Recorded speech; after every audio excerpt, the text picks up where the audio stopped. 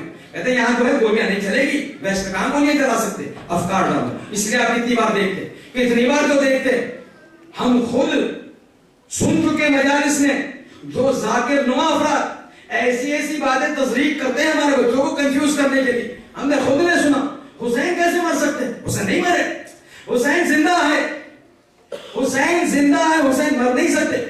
بھائی آپ کی دلیل کیا ہے, آپ کی دلیل کیا کہ حسین نہیں مر سکتے؟ دیکھیے وہ ابراہیم اور اسماعیل کا واقعہ وہ بھی ایک ضب ہے, یہ بھی ایک ضب ہے. وہاں جب اسماعیل کا گلا کٹنے والا تھا, ابراہیم کاٹنے جا رہے تھے اور جو ہے وہ چاقو کو چلایا گردن پر, تو چاقو اثر نہ کی کیونکہ خدا نے روک دیا. پھر دمبا آ گیا, بکری آ گئی, بکرا آ گیا, جو بھی ہے. مگر وہاں جو ہے ابراہیم جو ہے شہید کرنا چاہ رہے تھے, یعنی قربانی دینا چاہ رہے تھے, مگر اسماعیل کا گلا نہ کٹا. ارے حسین تو افتخار فخر اسماعیل ہے, جب اسماعیل کا گلا نہ کٹ سکے تو حسین کا گلا کیسے کٹے گا؟ حسین نہیں مرے, حسین مرے نہیں ہیں. آپ کو پتا ہے روایت میں کیا ملتا ہے, روایت میں کیا ملتا ہے ان کی طرف سے, جو مخالفین کی طرف سے, حسین شہید نہیں ہوئے, حسین شہید نہیں ہوئے. حضرت عیسیٰ کی طرح ان کو جو ہے آسمان میں اٹھا دیا گیا. پھر مرنے والا کون تھا؟ کہتے ہیں مرنے والے کے ساتھ کوئی واقعہ ہوا جو حضرت عیسیٰ کے ساتھ ہوا. حضرت عیسیٰ میں ہمارا عقیدہ ہے ما قتلوہ یقینا, کہ یقیناً جو ہے خدا کہتا ہے قرآن میں مارا نہیں گیا ہمارا حضرت عیسیٰ, ہم اس کو اوپر اٹھا لیے. اس وقت کیا کہا گیا, کسی کی شکل پر, حضرت عیسیٰ کی شکل کسی اور پر آئی اور لوگوں نے اس کو اٹھا لیا, سولی پر چڑھا دیا, سری پر چڑھا دیا. کہتے ہیں یہی چیز ہو گئی. ایک شخص تھا جس کا نام تھا حنظلہ ابن اسعد شامی, یہ شخص تھا, مارا گیا, حسین نہیں, مارا گیا یہ شخص. کیسے مارا گیا؟ کہتے ہیں حسین کی صورت اس حنظلہ ابن اسعد شامی کے چہرے پر آ گئی, لوگوں کو لگا یہ حسین ہے, اس کو شہید کر دیے.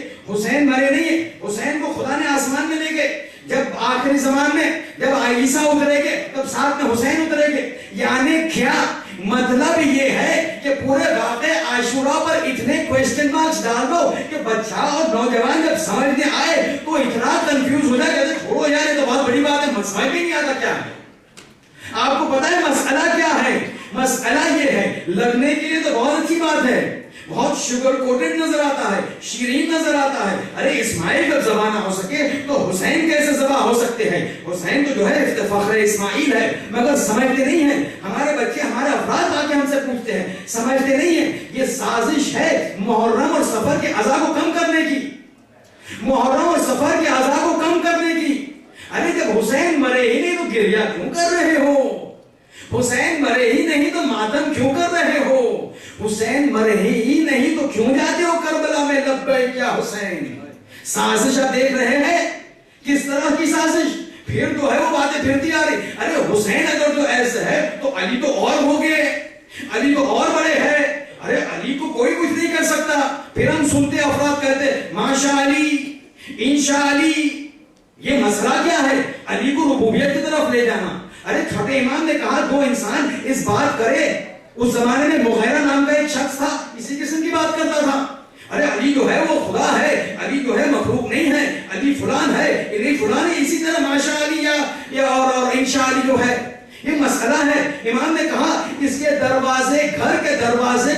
اتنا حرام. اور جو انسان اس کے گھر میں گیا وہ جیسے گویا جہنم کی کھائے میں گیا. یہ چھٹے امام کی حدیث ہے. یہ سازش ہے. اس طرح کنفیوز کر دو عزاداری کے سلسلے میں. حسین مرے ہی نہیں. خود اگر میں نہیں سنتا تو میں قبول نہیں کرتا. تو حسین نہیں مر سکتے. کیوں گریا کر رہے ہو؟ وہ بار بار آپ سنتے آ رہے ہو. وہ بار بار آپ سنتے آ. ماتم نہ کرو. ماتم نہ کرو. خون دو.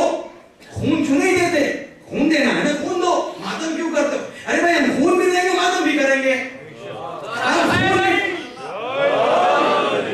محمد والے محمد صلی اللہ.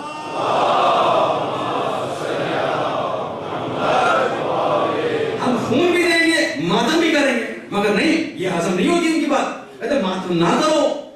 ماتم نہ کرو. خون دو. خوب اگر ہم خون دے اور ماتم کرو تو تمہارے پیٹ میں کیوں درد ہوگا؟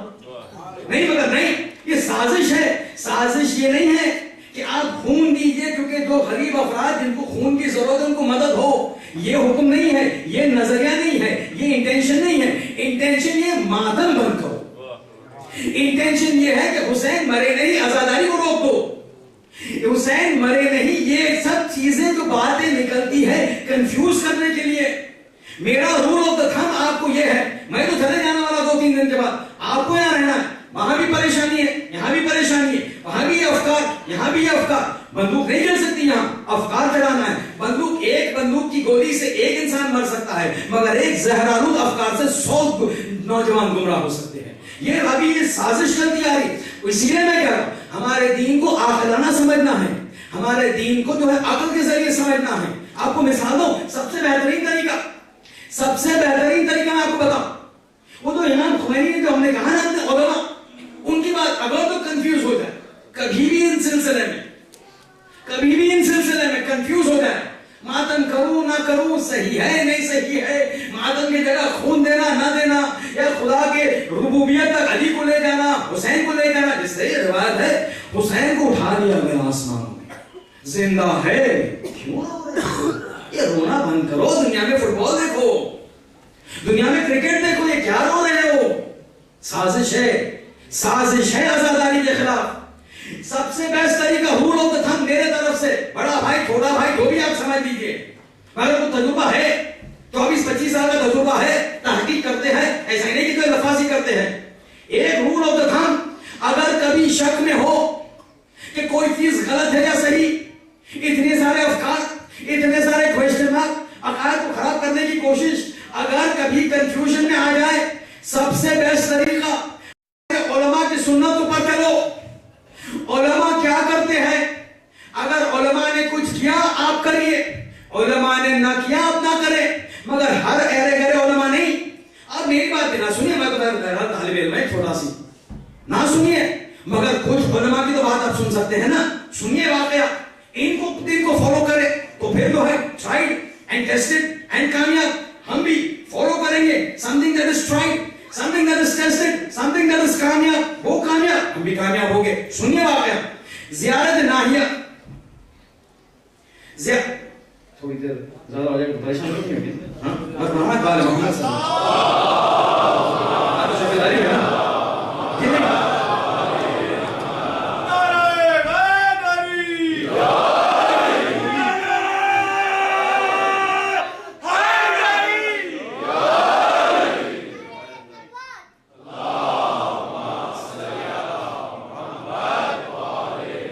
زیارت ناہیہ میں ایک جملہ ہے, عجیب جملہ. زیارت ناہیہ جو ہے وہ 12ویں امام کی زیارت ہے, جو امام نے جو ہے وہ امام حسین کے سلسلے میں جو ہے القاء فرمایا.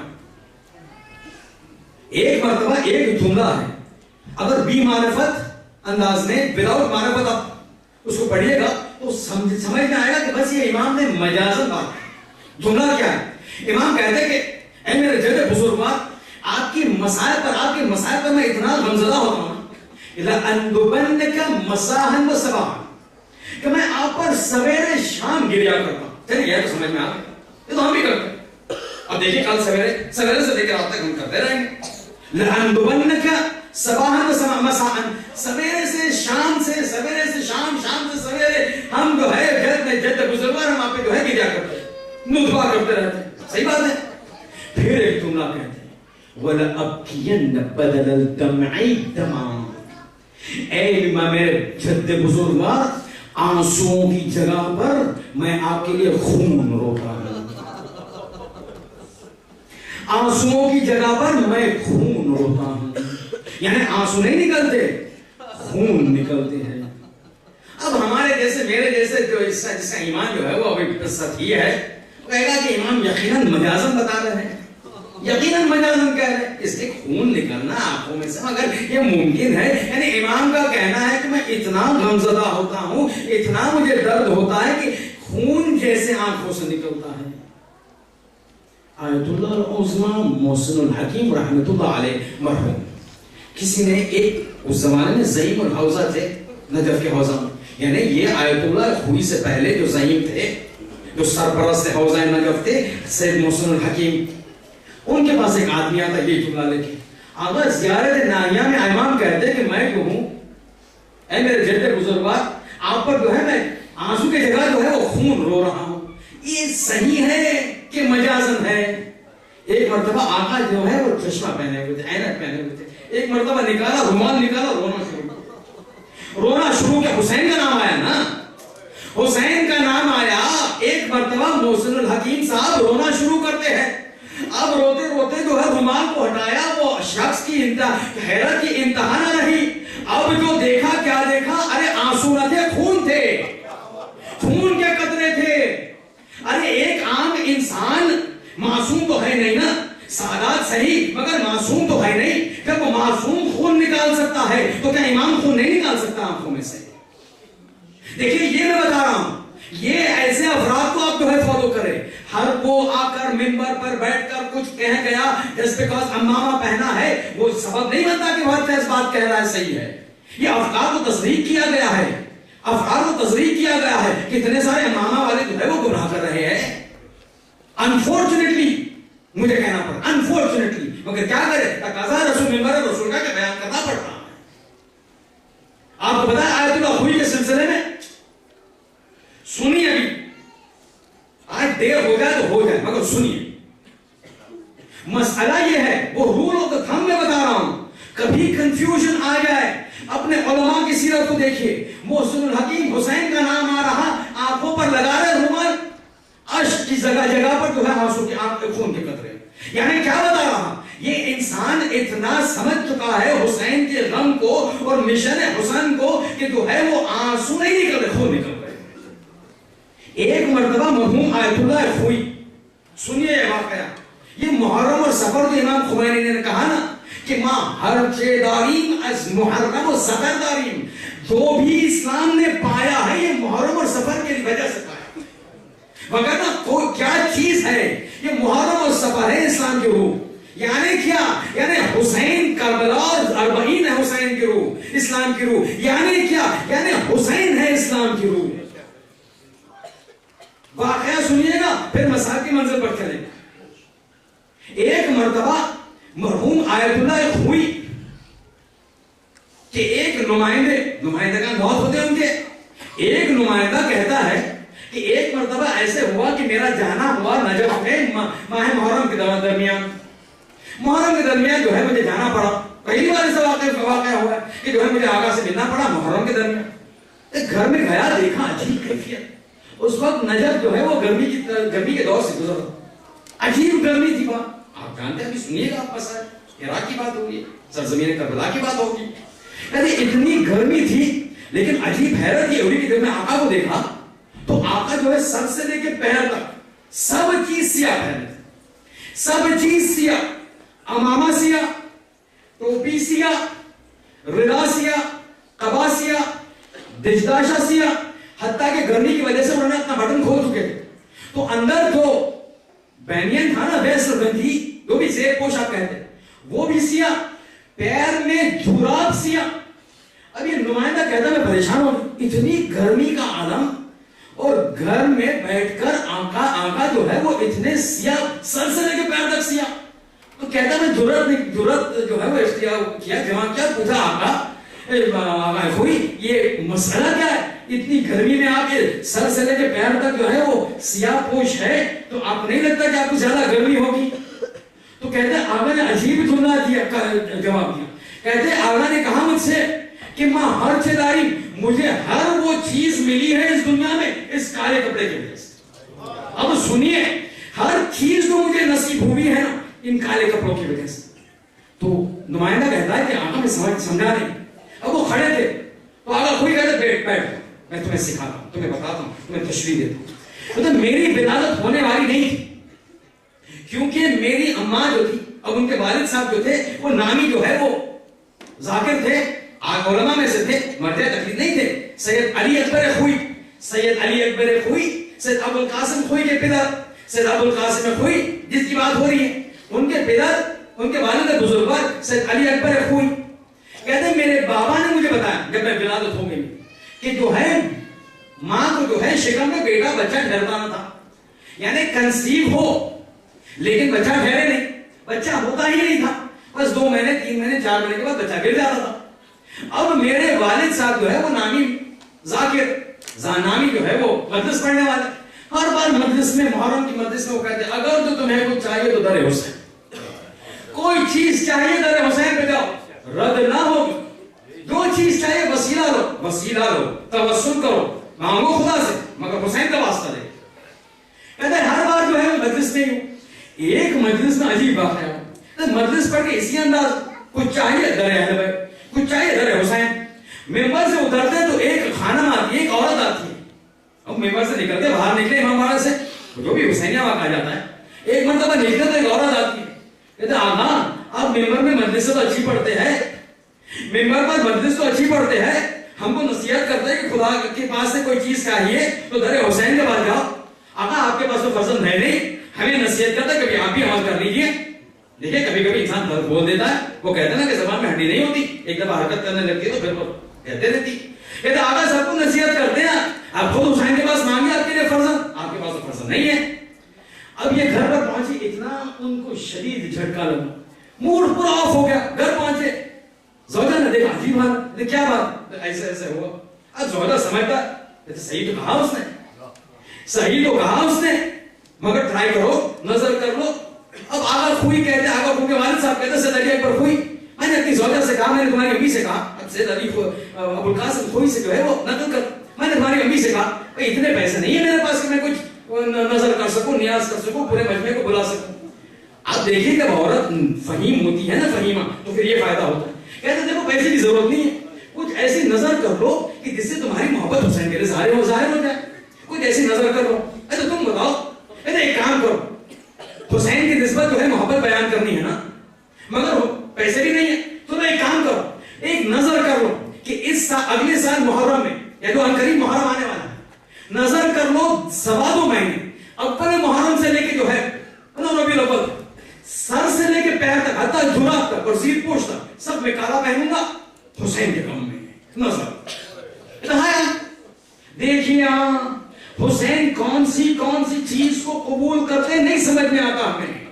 ہمیں لگتا ہے جب تک سب کو جو ہے پلاؤ نہ کھلائے تب تک حسین کے بارگاہ میں قبول نہیں ہونے والی چیز. سنیے ابھی, ایک مرتبہ سید علی اکبر خوئی جو ہے وہ نظر کر دیتے ہیں کہ ہم جو ہے وہ 2.25 مہینے صرف سفید پہنیں گے حسین تیرے غم میں.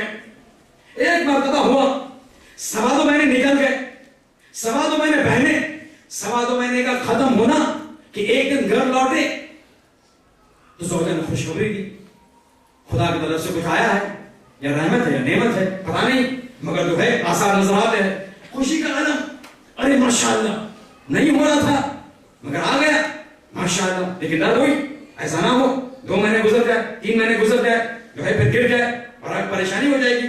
ایک مرتبہ جو ہے, اب وہ کہتے 1 مہینہ گزرا, 2 مہینے گزرے, 3 مہینے گزرے, 7 مہینے گزر گئے, ابھی تک کچھ پریشانی نہیں ہوئی. ہر بار آ کے پوچھتے خیریت, سب خیریت, کوئی پریشانی تو نہیں, کوئی پریشانی نہیں.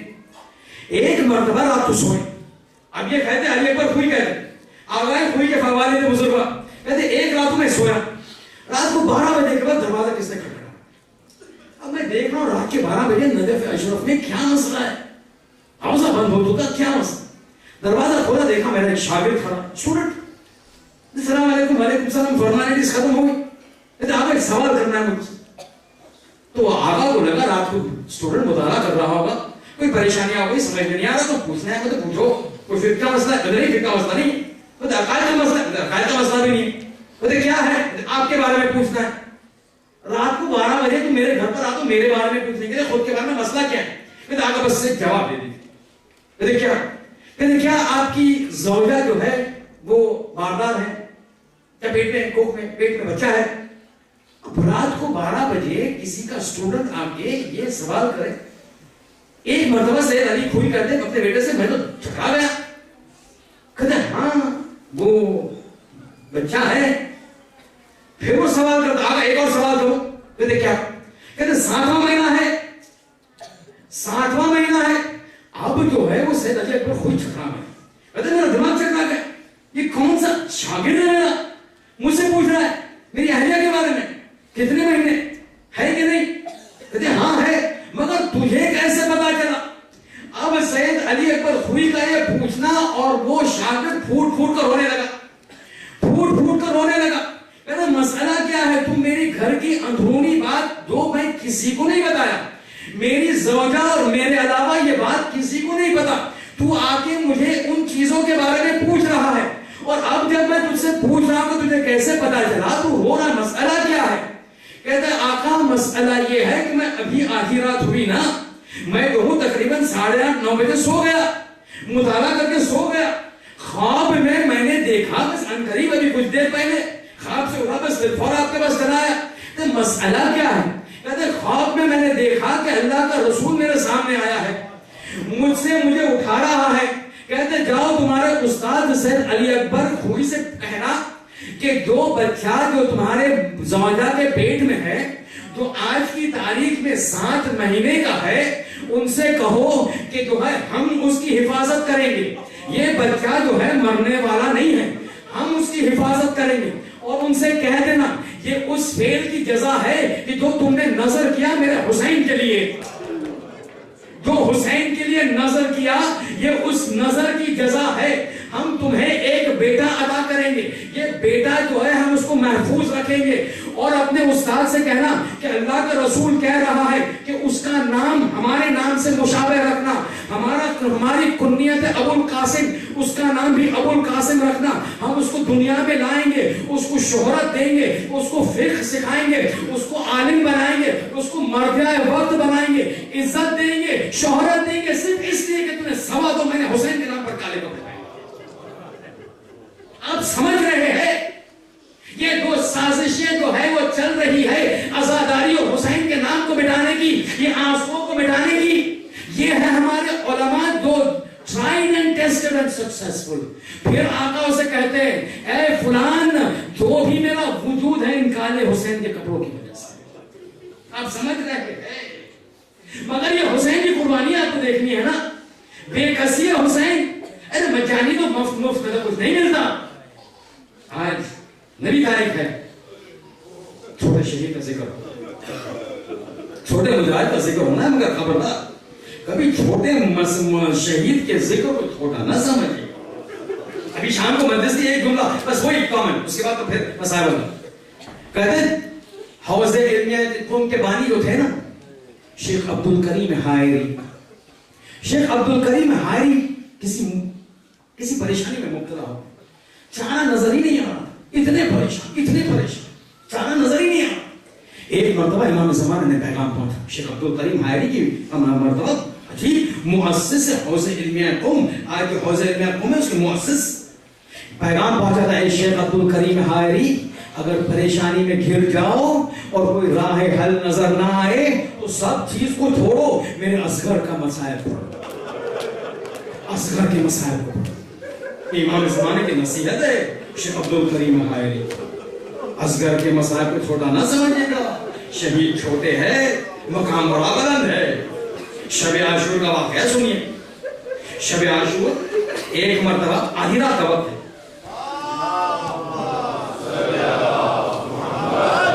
آدھی رات کا وقت ہے. زینب اپنے خیمے میں کہ ایک مرتبہ کیا دیکھا کہ خیمے کے در پر پردے پر جو ایک سایہ نظر آیا. شہزادی نے پکارا من بالباب, دروازے کے پاس خیمے کے پردے کے پاس کون ہے؟ تو ایک مرتبہ رباب آتی ہے, آنکھوں سے آنسو جاری. کہتے بھابی آپ؟ کہتے شہزادی غضب ہو گئے.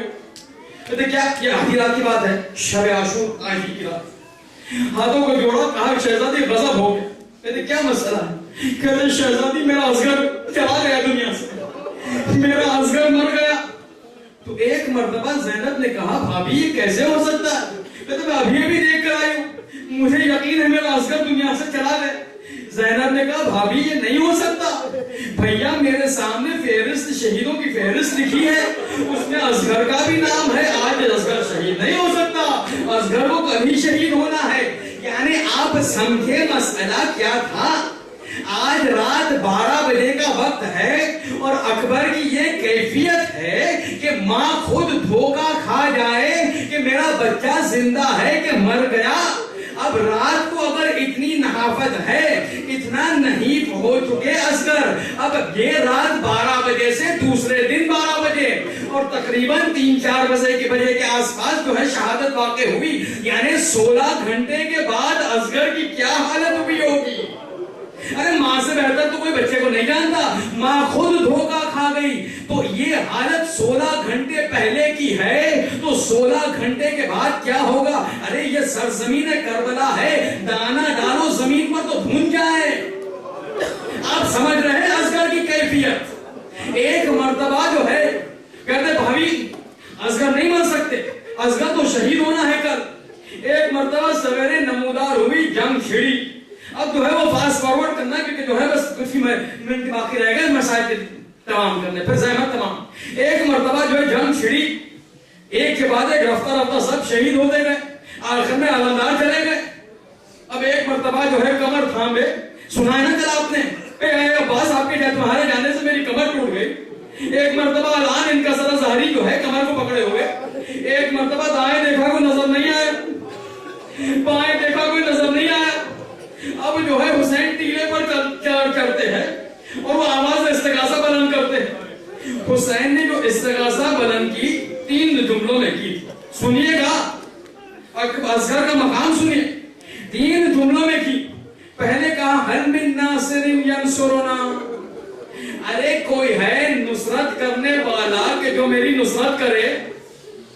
دوسرا جملہ حل من مغیث یغیثنا، ارے ہے کوئی کہ جو ہمیں پناہ دے سکے، پناہ دینے والا کوئی ہے.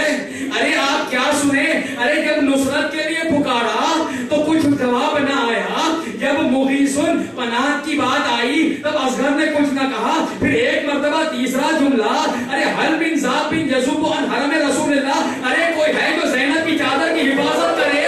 ارے یہ استغاثہ سننی تھی کہ ایک مرتبہ بچے نے اپنے آپ کو گہوارے سے گرا دیا. ارے بچہ سمجھ گیا زینب کی چادر کی بات آئی، اب میرا بابا بچنے والا نہیں ہے، اب میرا بابا بچنے والا نہیں ہے.